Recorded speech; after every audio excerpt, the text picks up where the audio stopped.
اگر اللہ لوگوں کو ان کے ظلم کے سبب پکڑنے لگے تو ایک جاندار کو زمین پر نہ چھوڑے، لیکن ان کو ایک وقت مقرر تک مہلت دیے جاتا ہے، پھر جب وہ وقت آ جاتا ہے تو ایک گھڑی نہ پیچھے رہ سکتے ہیں نہ آگے بڑھ سکتے ہیں، اور یہ اللہ کے لیے ایسی چیزیں تجویز کرتے ہیں جن کو خود ناپسند کرتے ہیں،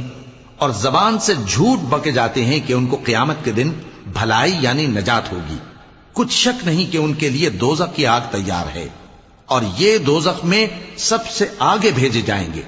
اللہ کی قسم، ہم نے تم سے پہلی امتوں کی طرف بھی پیغمبر بھیجے تو شیطان نے ان کے کرتوت ان کو آراستہ کر دکھائے، تو آج بھی وہی ان کا دوست ہے اور ان کے لیے عذاب علیم ہے۔ اور ہم نے جو تم پر کتاب نازل کی ہے تو اس لیے کہ جس بات میں ان لوگوں کو اختلاف ہے تم اس کا فیصلہ کر دو، اور یہ مومنوں کے لیے ہدایت اور رحمت ہے۔ اور اللہ ہی نے آسمان سے پانی برسایا، پھر اس سے زمین کو اس کے مرنے کے بعد زندہ کیا، بے شک اس میں سننے والوں کے لیے نشانی ہے۔